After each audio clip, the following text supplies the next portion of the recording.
there'll be a really lively and practical discussion. With that, Dani Rockoff.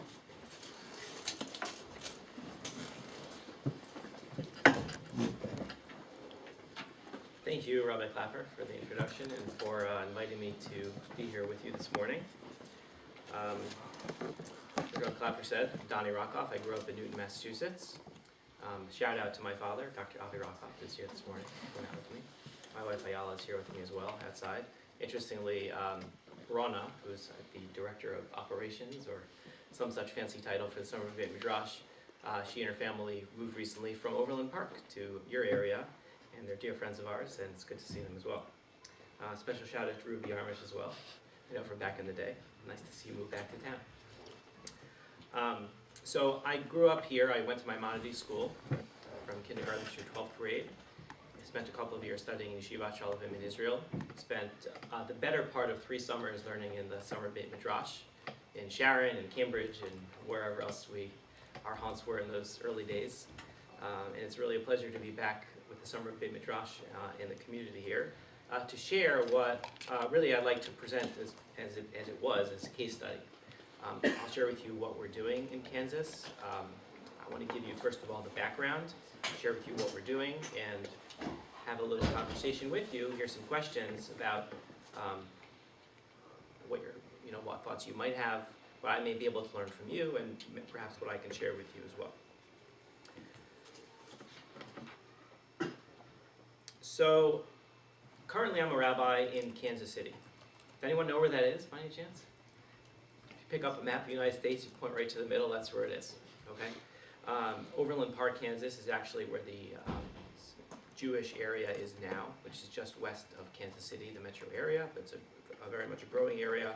And what I'd like to do this morning is basically 3 things, because I think the context for what we're doing is really almost as important as the actual details of our program itself. First, what I want to do is give you a background as to why I'm in Kansas City, what kind of work I'm involved with there, what my passion is as far as what I'm involved with. Secondly, I want to provide the specific context for the day school situation in general and a little bit of history. And finally, I'll share with you the actual particulars of our program and how it works and how it operates and exactly what ramifications there might be. So as far as starting at the beginning, I'm a rabbi in what you might call an out-of-town community. Many of you here in Sharon might consider yourselves an out-of-town community. I don't know if you do or not. You can tell me later. But growing up in Newton, with all due respect, Sharon I thought was an out-of-town community. I heard these rumors about there being, a traffic light, and I had a friend here who had some animals on his farm when I came out for a birthday party once. So I thought that was really out there as far as I was concerned. From what I understand, Sharon's changed a lot also, but also my perspective on what out of town is also changed in a number of ways. My community, as many communities, are trying to attract new families, new members, to maintain its vitality, to continue to grow, to fulfill its mandate as a Jewish community, to raise generations of children and families committed to our faith and educating their children. And one occasion, our community went to the OU Communities Fair in New York. We set up, put up nice promotional materials, job information about the school, including what I'm sharing with you this morning about our track program, and we got lots and lots of interest. And because it's interesting, wow, nice houses, it's a nice place. But we found that really for most people in the metro New York area especially, out of town was like, Linden, New Jersey. Stretching it, instead of being 30 minutes from the city, it's maybe 33 minutes from the city. And housing prices are maybe 10% cheaper, and that was kind of like the end of their imagination as far as what Jewish living could be. That was kind of disappointing, but I was also okay with that, because I was really interested in first moving to Kansas City in, what out-of-town life is like, what it has to offer, and does it have something unique to bring to the Jewish people? Not just because, this is the best city in the world or whatnot, but kind of is there a unique niche that it can have in the Jewish world? This all should give you one other piece of my background is that before I came to Kansas City, I'd been an assistant rabbi in New Jersey for 2 years, but before that I'd spent a year in Los Angeles where I worked at a synagogue in South Beverly Hills, and also worked for the OU in the West Coast region for the synagogue services, where I got to travel to lots of smaller out-of-town communities and meet rabbis and meet people from kind of more far-flung places, and got an appreciation for what it's like to be out of New York and even the Boston area. And when we think about what it means to, let's say, build community, it's a big buzzword, right? Build community. What are the factors, when it comes down to it, really practically speaking, that attract someone to live and stay in a certain place? And I think really it boils down to a few things. One, I'll group it together, even though there are different parts to it. I would just call community. What does your community look like? When someone comes to your shul, when someone moves into your town and they come in for a minyan or they come to a kiddush, what's it like? Do people greet them? Are people warm and friendly? Are they interested in you? Or do they completely ignore you? Are you just another person sitting in the back row who, if you disappeared off the face of the earth, not one person would recognize that you disappeared? Or does your existence actually matter? And many, especially out-of-town communities, tend to be very warm, right? Because it's smaller, it's more family-oriented, people know each other, they know one another. When someone moves in, it doesn't go unnoticed. Just your presence does matter. And also, there's usually a need for outreach and bringing people in, so we tend to be even more friendly to members because we want them to stay, we want people to move in. Another element of the same component, I would say, is really the quality of life component. Right? There's an extraordinary quality of life advantage to living in a place like Kansas City, perhaps even in a place like Sharon to some degree, where housing costs are dramatically cheaper, traffic is much less, people are nicer, there are parks, nice things that people enjoy in out-of-town life, and there's a real quality of life issue there, and it's real, it's tangible, especially for someone with young children. I'll give a shout out also to my wife Ayala in the back, and my son Shai. Yeah, I'm very, very shy. But it's nice. It's nice living in a place where it just makes it easy, it's more accessible. That's kind of one factor. Number two, I would say, is jobs. Can you move to a place that I can find employment? Right? People are serious about their careers, not just to make a living, but because it defines us in many ways. Where can I go to a place where I can develop in my profession? Right? Whether I'm a medical professional, a lawyer, work in the business world, whatever I might be, is this a place that has a robust economy where I could possibly find employment? Again, every city's different. There are different industries that rule in certain areas. In our particular case in Kansas City, there's not one particular industry that runs the town. We do have Sprint, but that's really not the main employer in the Jewish community. There are a number of major companies, there are a number of medical centers, and people do all sorts of different things. And the third factor, Yane Dioma, which brings us all here today, I would say is the day school education. And what I mean by that is that for most, I would say broadly speaking, most mainstream, or even not mainstream Orthodox families over the last several generations have recognized that day school is really important. And they want to send their kids to a very high quality day school where they're going to get a high-quality Judaic education, high-quality general studies education, proper character building, the right environment for their children, to raise them in the derech HaTorah, the way of the Torah, and to learn how to practice, perform the mitzvot, something that reflects what they learn at home as well as in the shul that they go to, and have that in their day school. And absent that factor, the other two might be really nice. You might have a really, really nice place to live, right? You might have a really, really great job. But if you don't have that extra piece of education, it's going to be very difficult to sustain. And in fact, right, if you look at, I don't have very good data on this per se, but anecdotally, or if you just did a little bit of research, you'd find that in the communities, let's say, just take the South for example, because we're far away from there, right? In communities that developed over the 20th century, which ones remain strong and vibrant? Which ones are still around today? Those that had populations of 20,000 Jews, right, such as Kansas City does today, which ones remained? Which ones are still there? Which ones had anything more than just a small vestige of a Jewish community? It's those that had strong day schools, and those continue to grow them. So really, schools are what build communities, right?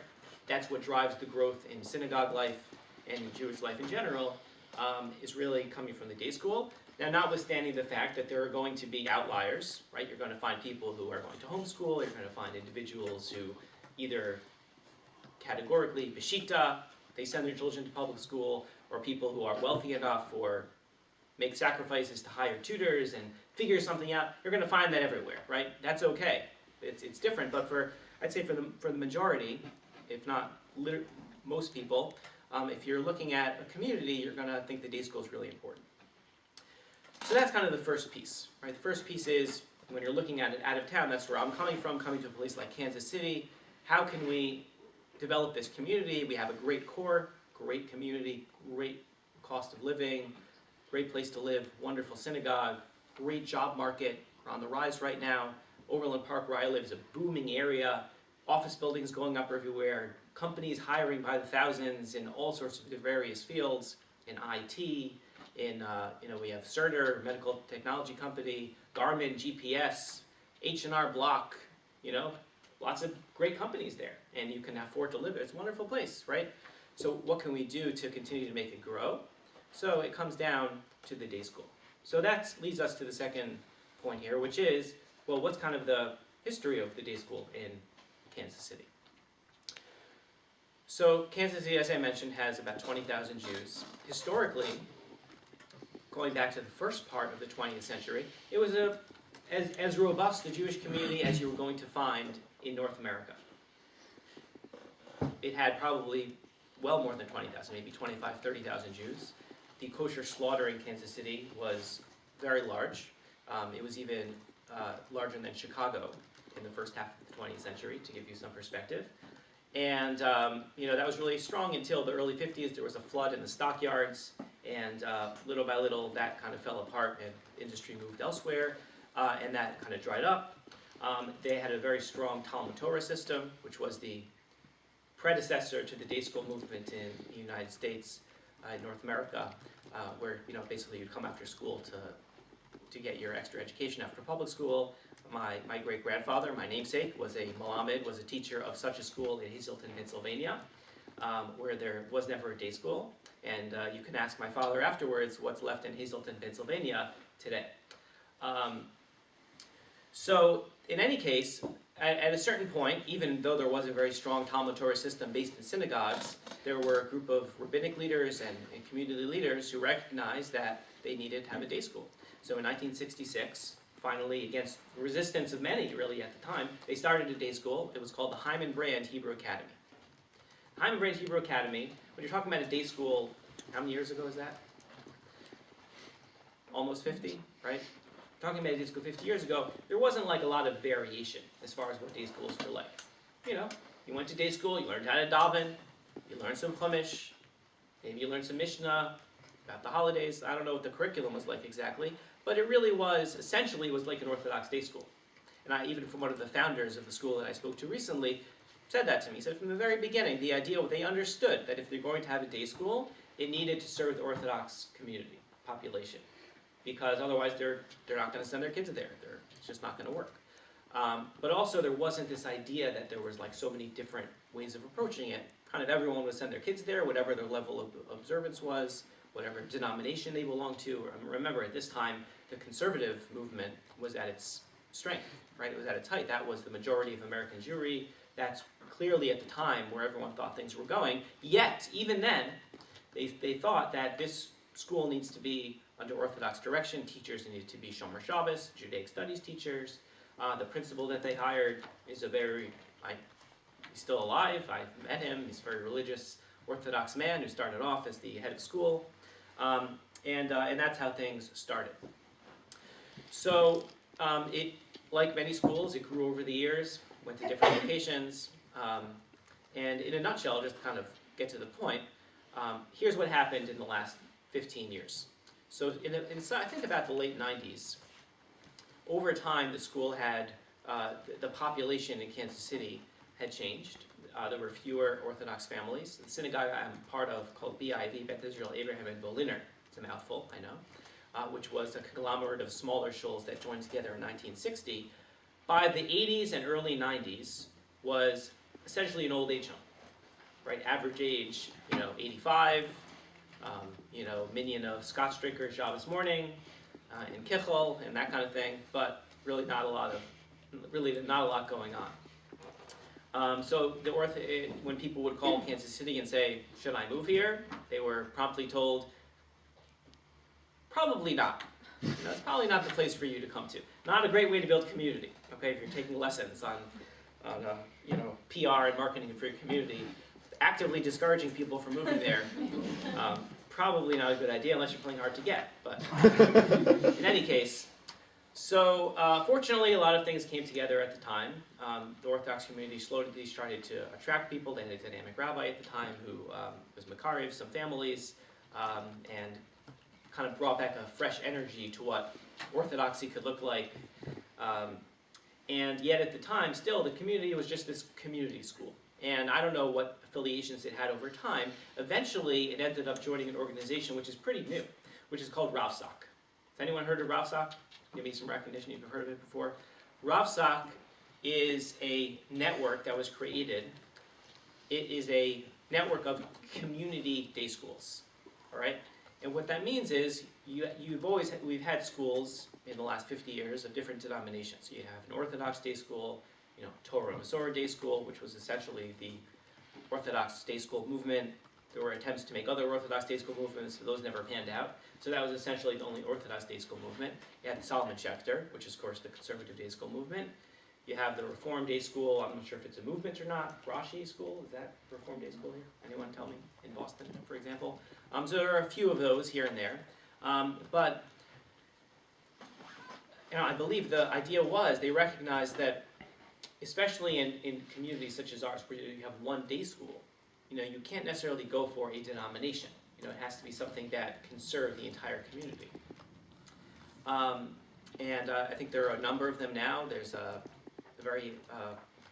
head of the founder and current head of the school, Dr. Mark Kramer, the head of RavSoc. So anyway, our school joined that body of RavSoc schools 10 plus years ago. And really, it fit in well with the general idea behind the school, okay? Because in Kansas City, another thing you have to understand, just contextually, is that, again, we're 18,000 Jews plus 20,000 maybe, which is still a relatively small number, but we work together for a lot of different reasons, but we work together. People in my shul, in the Orthodox shul, we know people in other synagogues.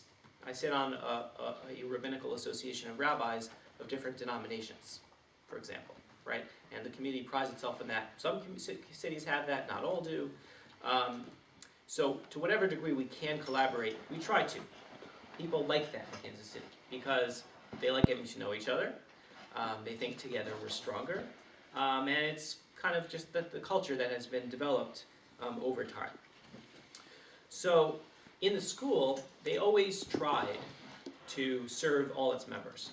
Kind of the mandate of a community school. I'm not talking about a RavSoc school, but a community day school. That is the school that serves the Jewish children in your town. Its mandate is to educate everybody, right? So, for example, they've always had, even as the school wasn't just Orthodox anymore, even as they had different denominations represented, and probably the strongest denomination, being conservative, they had an egalitarian minyan, but they also had an Orthodox minyan in the upper school 6 through 12. And that it's always been that way, right? Before any program I'm going to tell you about, they had such a thing. For kids in high school who wanted some more intensive learning, they had various means of addressing those needs. They had, on our second version of a community kollel, first it was a Torah Mitzion kollel that was based in the school and the shul, and they would kind of learn with kids on the side or in small groups. Now we have a small, but another community kollel, and they also pull out a couple of kids and learn with them, during an elective period, but really not addressing anything in a systemic way, really just kind of addressing individual children's needs. And the truth is that some kids came out very well. Like I said, individuals can come out and went on to yeshiva and went on to be, religious Jews and very proud and educated, and so there were some accommodations made. However, what happened was, this was both the perception and the reality,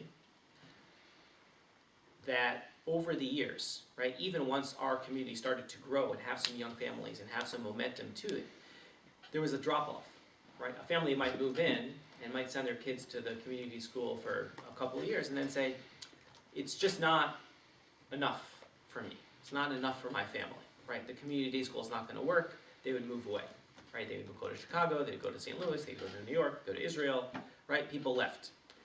Also, when people would have a job offer, right, they would actually be invited and said, what do you think about Kansas City? Why don't you come for a visit, right? We're already moving ahead here as opposed to being discouraged. Why don't you, oh, very nice, the shul's nice, it's so beautiful here, tell us about the day school. Well, we have this community day school. Oh, that's interesting, let's go visit. Oh, okay, that's really nice. Thank you very much. Because it just didn't seem similar or familiar to people in terms of what they were, if someone who went to an Orthodox day school, it didn't have some of the components they were looking for, and I'll touch on those in a moment, what they might be. So from a pure community perspective, it was kind of recognized that we're not attracting people are moving away. How are we going to keep the Orthodox families in town and keep the synagogue growing? Now, mind you, another angle here you have to appreciate is that it's not just my shul that cares about the Orthodox community. If it was just us, we'd be in big trouble.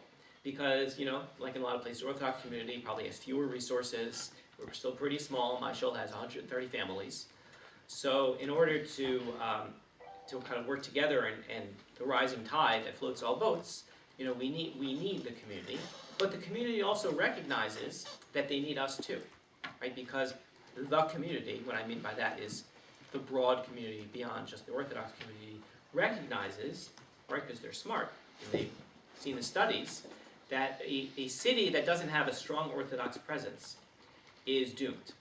And this is coming from my Reform rabbinic colleagues, who have said for years, and they support an annual fundraiser that we do, where we honor a community person, and the idea was, look, we might believe in our ideology very strongly, you might disagree with your ideology. However, we know that if we want our city to remain strong and robust, we need a strong Orthodox presence.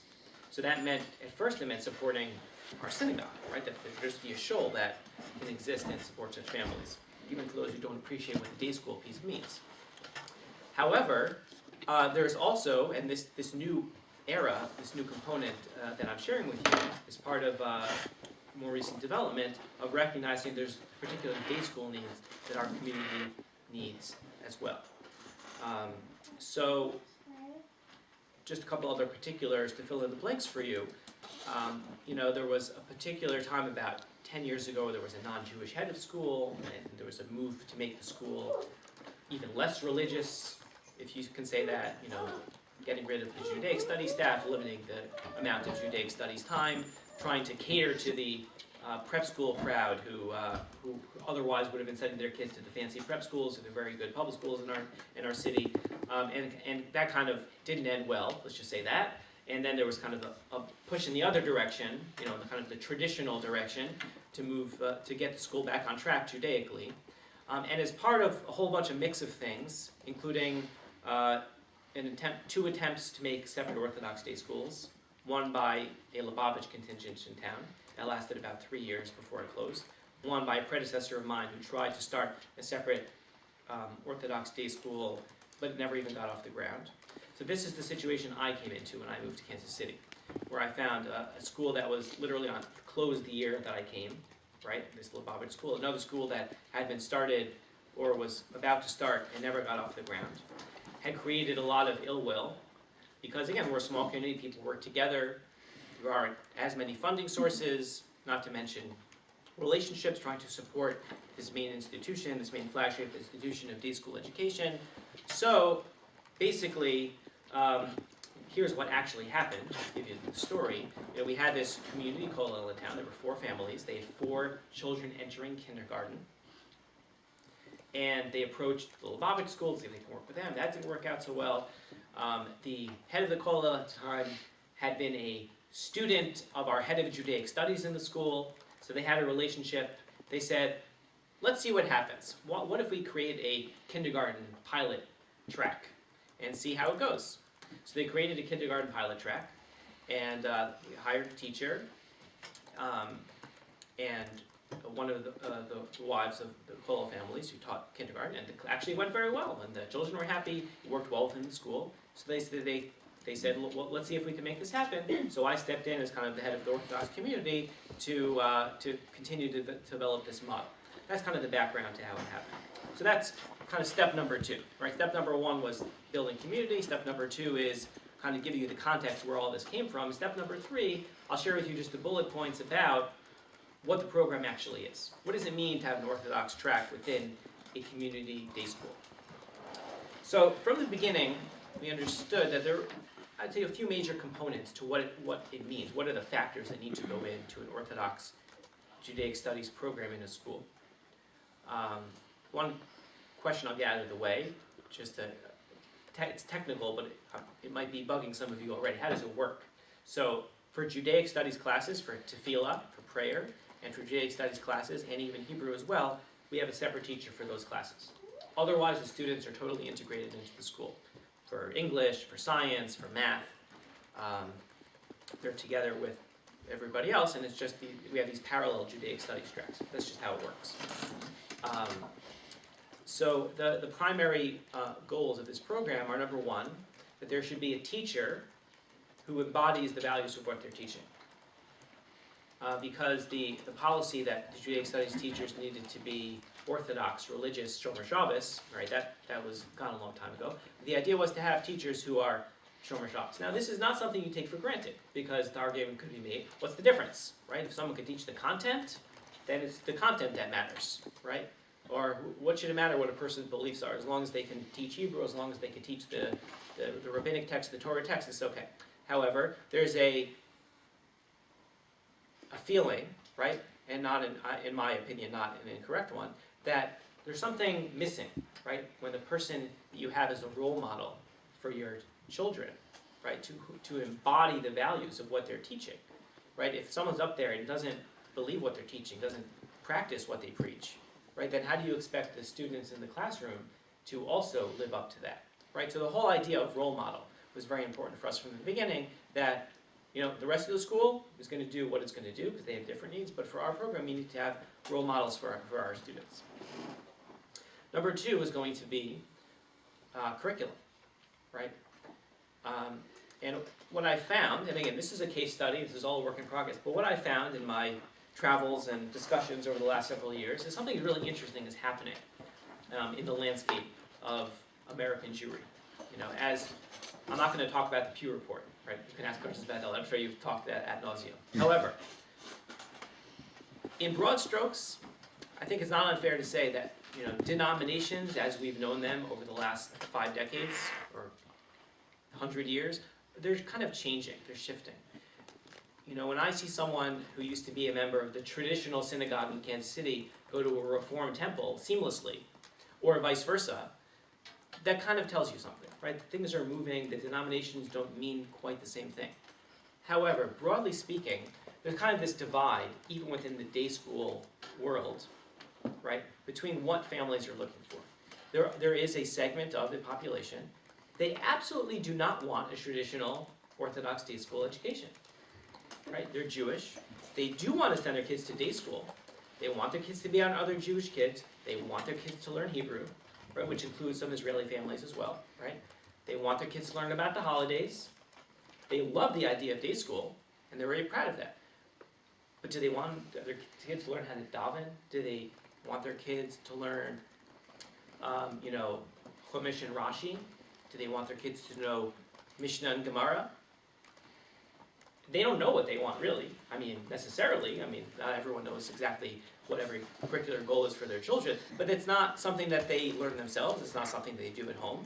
So it's not part of what their goals are for their children. And they wouldn't send their kids to an Orthodox day school. There's a different need. There's a different curriculum that they're interested in terms of what they're learning, as opposed to, right, anyone who went to an Orthodox day school or has a general idea of what they want their kids to learn. There's a certain body of knowledge that's kind of expected, right? There's a body of knowledge that we want our kids to know. We want them to know how to daven, right?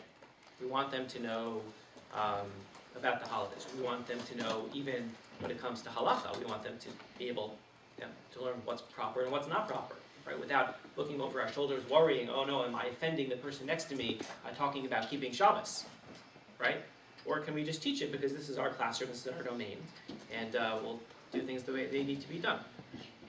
And of course, as the grades go on and there are additional needs to learn Mishnah, to add Gemara, to add more intensive text study, right? To have skills to really know content, but also have the skills to continue to learn on their own. There are specific goals that we have, right, for our families, and those are ones we want to continue to address. I'll address one technical point now also, which is that starting in 3rd grade, we actually add time to the day, right? The school day ends at 3:40. However, we add 2 periods a day in 3rd and 4th grade, and starting in 5th grade, we'll be adding slightly more time because there is something has to give at some point. And families who are part of our program recognize that, we want everything else the school has to offer, but we want a little bit extra. We do need that extra time in order to facilitate that learning. My wife is chiming in here, and I'll mention that she also helped coordinate the program in its early stages. So the reason that we add time, one of the reasons we add time is because the school is a 60-40 arrangement, and the school does not want to change that arrangement. So they teach 60% general studies and 40% Limudei Kodesh, as opposed to a typical Orthodox day school where you'd find 50-50 as the breakdown. And they still account for things like specials and gym and all of that, but our school, the Shita, has chosen not to adopt that model, and because of that, we really need that extra all right, time. that was just a quick technical aside, Yes, because I know that's always like the first question people have, so I want to just get that out of the way. But as a concept, the idea is curriculum. So number 1, role models. Number 2, the curriculum. Number 3, I would say, is to have a social group, right? That the kids are in a classroom, where there are other kids in the classroom who are also wearing a kippah comfortably. It is a dress code, by the way, so everyone wears a kippah, but the boys are wearing kippah, they're wearing tzitzit. They come from homes where they're going to shul with the same people, or if not, at least they talk about the holidays, they can socialize with them. You have a support group, right? It's very isolated and lonely, right? To be the only Orthodox kid, to be the only one, or the one or two who feel like, oh, who am I? What are all these other kids doing?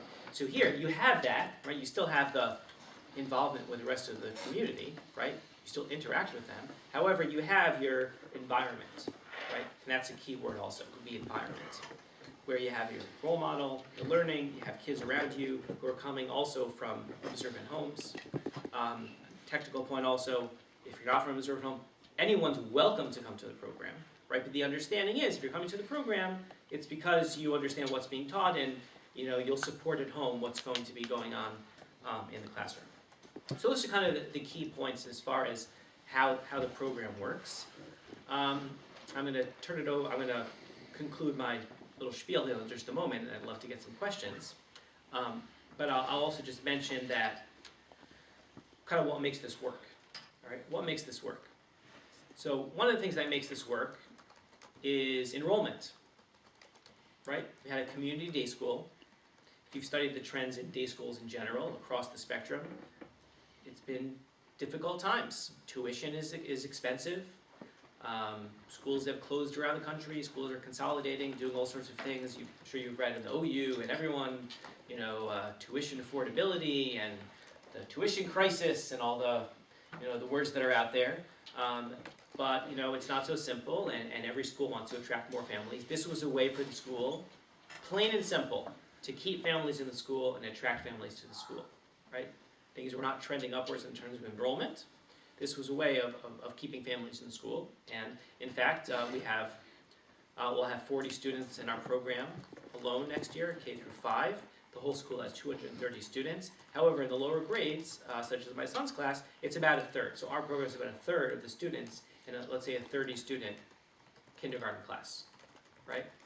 So that's already a pretty significant percentage of students in your school, and I would say half of those students would not be in the school at all were it not for our program.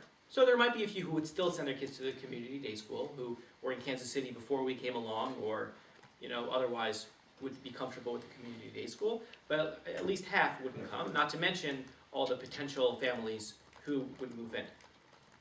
Another piece here is relationships. I have a very good relationship with the head of school, the head of Judaic studies, with people in the community. You build relationships over time, and a lot of the, concerns about ideology and about this kind of thing are secondary, right? They're definitely pushed to the side because people see that you're there to work together with them. Another factor is a unique combination, right? The head of school in our particular school is not Orthodox. He's a Jewish man.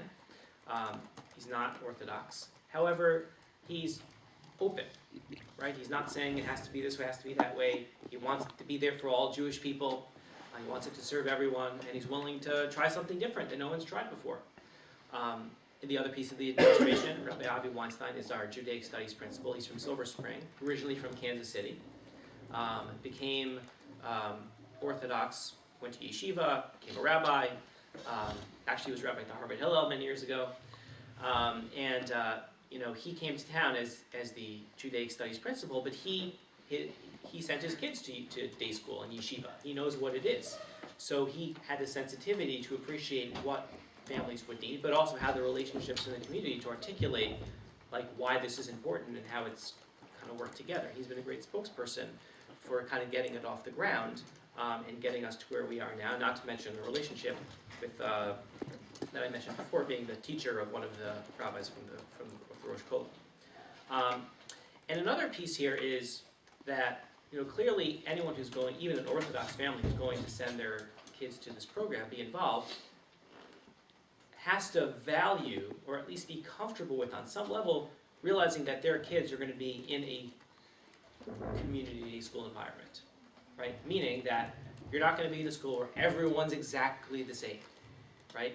Even within the Orthodox community, not everyone's exactly the same, right? We have a range of Lubavitch families, Kollel families, modern Orthodox families, everywhere in between, right, across the spectrum. Even within our tiny little program, right? Not to mention that in the community school you have a whole range of people, right? From Reform synagogues, from conservative synagogues, from no synagogues, right? Just children who are coming to a Jewish day school, you're together with them. You're part of the same community, right? And for the most part, it's people who value that to some degree. That we can be who we are, but we can also interact with Jews of all backgrounds. For the most part, that's people are involved. Appreciate that value. That's kind of what makes it work. So that's kind of the third component, right? The third component being just kind of how the ins and outs. What are the values of the program? How's it been working until this point? Projecting forward, just to let you know our plans. Right now, we'll be K through 5 next year. I'm going to be stepping in next year, take a little portion of my time from the shul to invest in the school, to spend time helping with the administration of the program, development of the program, future planning for the program, until we're at such a point that someone can be hired independently to do that. And the reason, putting all things together, that my synagogue has allowed me to do this is we recognize how important it is to have a strong day school, and that our growth is going to be driven by this success. Beyond that, the reason I'm here today, in part, I think, is to start a conversation, a national conversation. We've gotten a lot of interest from around the world. In fact, I got an email 2 weeks ago from someone from Sydney, Australia, who was inquiring, heard about the program. We've had inquiries from really across the United States, from communities who are kind of curious, how does that work, right? Because we're not the only place where you have issues with different types of day schools. How do you sustain all the different day schools in the community, or how do you cater to an Orthodox community, etc., right? And I'll tell you in advance of your questions, what I found is that every community is totally a different story, right? There are different factors. The reason I wanted to walk you through some of the background of what's happening in Kansas City wasn't just to bore you, right, or just to tell you stories, is because the context really is important, right? I can't tell you about an Orthodox track materializing in a community day school without helping you appreciate the different components as I see them that went into its creation. So that notwithstanding, right, notwithstanding the idea that, even if no one else ever does this, we believe it's working in our community. We plan to add grades to this track going forward because there's this, recognizing this niche, right, that there can be a traditional, more text-oriented environment to educate Orthodox children and anyone else who wants that type of education, and to have the community day school, and that we can work together to do that. And what we're exploring is, we're sharing it with, everyone else out there. Would it apply to your community? Is this a direction that perhaps we're going, which, in my mind, could be very positive, right? Not just for us, but for everyone. Could we have a Klal Yisrael model where Jews can work together, right, under the same roof, not only sharing resources, but knowing one another, right? With all the diversity, etc., but working together. And I'll close with just to share a Devar Torah of sorts, since I don't know, we're in a Beit Midrash. I hope that's okay. But we just read Balak. We read Parshat Balak, and when Bilam goes out and he sees the people and he sees the whole nation, what does it say? He saw the whole nation shochein lishvatav. Right? He saw them. They were encamped according to their tribes. And Rashi comments, what did he see? He saw that one's tent didn't face the other's tent. There was a level of modesty and privacy that they had in the way that they dwelt, which is beautiful. But in addition, you'll notice Ibn Ezra, for example, just notes that they were dwelt according to their tribes, literally. Right? What does that mean? It means he looked out and he saw this entire nation, which he hadn't seen until that point. He only saw Ketzei Ha'am, or a portion of the nation. Now he saw the entire nation, 12 tribes, right? All encamped, and he looks out at all of them. And here's what he's thinking to himself. No way. It can't be. You're going to take a whole nation, you're going to divide them into different parts. They're each waving a different flag, and they're going to dwell in such harmony as I see before me? Impossible. But that's what he saw. And that's when he said, Ma tovu ohalecha Yaakov, mishkanotecha Yisrael. Right? How beautiful is this? That you could have everyone with their own flag, with individuality, diversity, whatever buzzword you want to throw out there. But he saw that there were unique needs, there were unique people out there, and there was a respect between the different groups for what each of them needed. And I think if that's certainly a growing value that we can all appreciate in the Jewish world, that the more that we can not just be united, which is also an important thing, but be united and also recognize that there are different needs, that people are different. It's not one size fits all, but that each individual group can get what it truly needs, then we will truly will be blessed and continue to fulfill our mandate as the Jewish people in educating our children and building our communities. So that's what I wanted to present to you now, but I'd really love to hear from you, questions you might have, comments, thoughts. I open the floor. Yes? So, if in general the purpose of day school education is obviously to provide Jewish environment, provide education, in what way does the fact that the people who they're having secular classes with are Jewish contribute? In other words, what advantages does this have over a public school, and is it worth the obviously more expensive price for the families, rather than have a similar partnership with a public school or a charter school properly? So is what you're asking, can this be done in partnership with a public school? Public school, yes.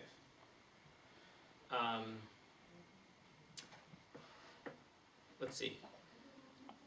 Practically speaking, I think they have actually had such conversations, especially at high school level. Yeah. They've toyed with that idea. I don't know the answer to that question. I'll just say two quick things. One is that to make that relationship happen would be very difficult, perhaps. And I do think there's a value. In other words, you're in a day school with the Jewish day school with children in secular studies classes too, as you kind of mentioned. Right? Well, it's clearly value. The question is, it's very expensive. Is it worth? The question is, Which part is very expensive? Days paying for secular classes, in addition to paying the public school through taxes, costs the. Oh, so you're making a comment about day schools in general. But not on day school in general. Because according to that reasoning, right. Day schools are expensive. We should shut them down. Not and have shut them down. student studies tracks in Not what I'm public saying. schools. What I'm saying is that it's much more expensive than having a Judaic studies class in public school for the parents. So that's Right, the having a you day have to school do a is more cost-benefit expensive than having analysis. public school. Yes. That's how you do a cost-benefit Right. analysis. Right, but I think the cost-benefit analysis is that if we want to have Jewish children who are committed to our faith and identity and marrying Jewish as a baseline, and at a higher level being actually observant and knowledgeable Jews, then we need to have day schools. I'm sorry, did you have a comment? What I wanted to add is that the school doesn't, that this is an argument that people have all the time, because this is a community day school that attracts, I'm the school psychologist, full disclosure. I'm on the administration of the school. We have this conversation all the time because we're situated in the middle of a very, very, very good public school district, like amazingly good. So who's to stop some of these reform or unaffiliated families from sending their children to our school? We also provide a small environment where kids are nurtured. We have a special services department. We've got all those other pieces that attract people. We've got good teachers, college preparatory curriculum. So those are some of the things that we tell parents, yeah, it is worth it for you tuition. Your kid's not a number. Another thing to just keep in mind as observant Jews, Kansas is Kansas. People don't know what a Jew is when they fall over it. And to have an environment, even though it is not an Orthodox environment, but one that's immersed in Jewish holidays, that celebrates what it means to be Jewish, what it is to be Jewish. There's a church on like every block. We're in the Bible Belt. So this is it for our Jewish kids. This is major Jewish identity building. And to go back to the Pew Report again, we need day schools. It's just, that's the fact. So our tuition's a heck of a lot lower than it is in a place like this, and certainly in even larger Jewish communities. But there are still arguments to be made. It's not just sitting in a classroom and learning Hebrew and Chumash. There's also a big identity building piece and a Jewish pride piece that's very, very important and worth the tuition dollars to my mind.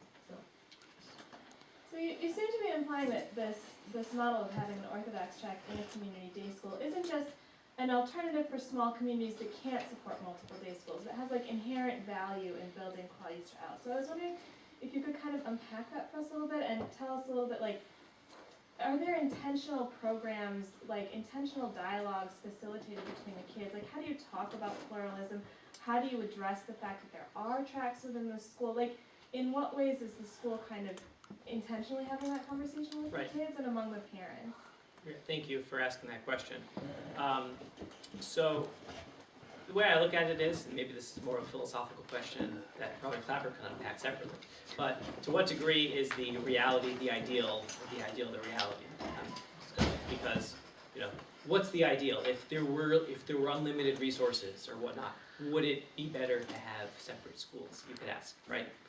And in my mind, the reality sometimes becomes the ideal. And the fact that we are forced to work together in many ways actually is better in some ways. It creates an environment, creates an opportunity to live and to learn from, right? So that's kind of the way I look at it. So yeah, and every city's different, every community is different. So it might just not be a reality in other places, it's just not going to happen, whereas here it does. So whatever ideals can be learned from there, in the school, so far in the lower grades, we thought when we started the program, is this going to be an issue? Are we going to need to call in the school psychologist, right, to help, talk to the kids about what's this one learning and why are they better, why are they not as good, or this kind of thing. Interestingly, we found that has been a non-issue. Really interesting. There's been nothing but, respect. I don't know, you go to this group, and they call it the colors. The blue group goes here, and this group goes there. We actually call our program Matmidim, which, basically means more diligent in their studies. It has a certain connotation. But in any case, in the school itself, they just call it kind of like the blue group, and they separate them into colors, and, nobody's the wiser for it. People understand you're going to this program, going to that program. It's worked quite well, and children respect each other, the families respect each other. So it actually hasn't been an issue. Will it be more of an issue as the kids get into middle school and high school? Possibly. I'm actually not as concerned about that. I view it more as, you said, more as an opportunity to have those conversations.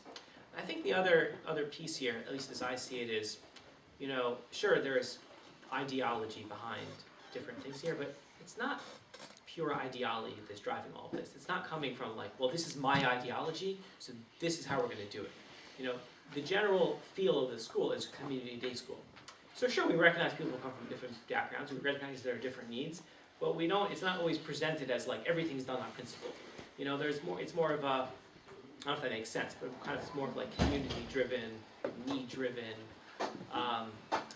So while the last comment I made, which you picked up on, is kind of my own conjecture going forward. You know, what will this develop into? Is it even possible? Do we want to think about developing parallel curricula? You know, when I met, for example, with the head of RavSoc last year to get his input, you know, he said, well, it's a brilliant idea. You know, you could have two different tracks. One track's learning, you know, Bava Kama, learning about damages, and the other one, and learning it from the Mishnah. And the other one's learning, you know, more case studies and learning it from more of an ethical perspective. Maybe that's a way of like even intentionally positioning it that way. That's a fascinating idea, right? Maybe that's the way to go, and maybe that's the way we will go. Practically, we're probably going to just focus more on actually building the program before we can do it intentionally. So sometimes you should need to get the nuts and bolts together before you can really think about what you're actually doing. I guess this is probably the first forum outside of Kansas City that we're really talking about not just what's going on, but like thinking about it and what the implications might be now that we're going into the 6th year of the program. So I think your question's spot on as far as where this is going to go. I don't really know the answer to that yet. I do think there is a value to it. I don't think it's going to happen everywhere, but I love to start the conversation. Another piece is that sometimes the adults have a lot more baggage than the kids. So it's actually really beautiful to watch the kids getting along and the adults kind of, you know, the professional adults working with the kids, dealing with issues that come up on a case-by-case basis. If you hear a kid saying, I'm better because I'm, you know, and then kind of addressing it that way as opposed to kind of turning everything on its head and having this big dialogue, it ends up opening a Pandora's box that you may not want to open with parents, with teachers, especially the ones who used to be teaching everybody and who are now only teaching one piece of the population, and there are these new young teachers coming in and teaching some of the other kids. So there's a lot of stuff there. So like my husband was saying, getting it off the ground and then kind of dealing with it, but watching the kids has been really beautiful because they're much more tolerant than any adults are. You have to learn the other stuff over time to not be tolerant. So that part is a nice outgrowth. So I wanted to ask if you're tracking the kids according to religious needs, does that mean you can't track them according to academic needs, and is that a problem? Interesting. So also in terms of the way we frame it, it's not we don't track them. A family can decide which program to go to. Just wanted to clear that. Granted, Right. nonetheless. As far as academic needs, so the way we've dealt with it till now is that we've had very small classes. So our top class is 4 kids, then it gets bigger, but we've had small enough classes that the opportunity to differentiate learning for students, stronger students, and students with different needs, we've been able to do that somewhat successfully. I don't know if Ayala, do you want to jump in on that one? It's hard. It's Right. hard. Our student, you know, every teacher participates in grade level meetings with the entire team. So when there are kids who are struggling, they do try to collaborate and help just like they would in the general Jewish studies classroom, whatever you want to call it. But it does make it more difficult because you've got 3 groups going at the same time instead of 2 groups, and you can't move kids as easily. Like if you want a kid in this reading group, well, you can't move them out of Limudei Kodesh at time X because there's no other slot to put them in unless you want them not in the Matmidim Program. So it does get a little bit tricky. The school does its best to really consult with the learning specialist and the special needs department, but it's not simple. It's one of those logistical issues of many that exist. But you know, you try to do your best as a teacher. You teach to the top of the class. You differentiate for those you need to differentiate for. You give a little bit more. You give a little bit modified if you need. And so far, it's been okay, but it's not perfect. But what school is? Right. Yes. Back to the practical financial side, can you just give us examples? How much is tuition? How much of Sure. the budget comes in? Yeah. Everyone's sitting down. You should tell them tuition. What Yeah. kind- what No, kind I'll of tell you. federation So support? yeah, it's an important question. How does this work financially? What's the model? So 2 things to keep in mind. One is that our school, the Hyman Brand Hebrew Academy, made a bold move several years ago, and they followed a model that a couple of schools had done, which was they cut their tuition in half, which from, let's say, $14,000 to $7,000. And as a way of attracting families to come and not feel like, oh, I feel bad I have to go on scholarship, but that hopefully more families could pay full tuition. And then the families who could pay, you know, the $14,000 were asked by peers to continue paying it. They call it the Access Program, the Academy Access Program. So the hope was to continue to have full paying members and be able to attract more families. I think they saw some initial success in retaining, attracting more families. I think now that it's in its 7th or 8th year, I'm speaking at a school now, it's not necessarily my role to do this, but I think they're finding it more challenging now, down the road, getting people to pay that full tuition, but that's still the model they're working with. So that's one thing to keep in mind. Number 2 is the way that our program is paid for. The arrangement we have is actually an arrangement between our synagogue and the school, and the cost, the added cost, is the teachers, right? So we're paying for to have these extra teachers teach these classes, and that's paid for in essentially in 3 ways. There's a partial match that the school gives towards it, that they do some separate fundraising for. My community raises a certain amount of money, and families who are paying access, who are paying above the minimal tuition, those dollars also go towards the teachers. With the idea being the incremental growth of our program as it works towards being a self-sustaining model, is that the more, if we can prove that this will continue to attract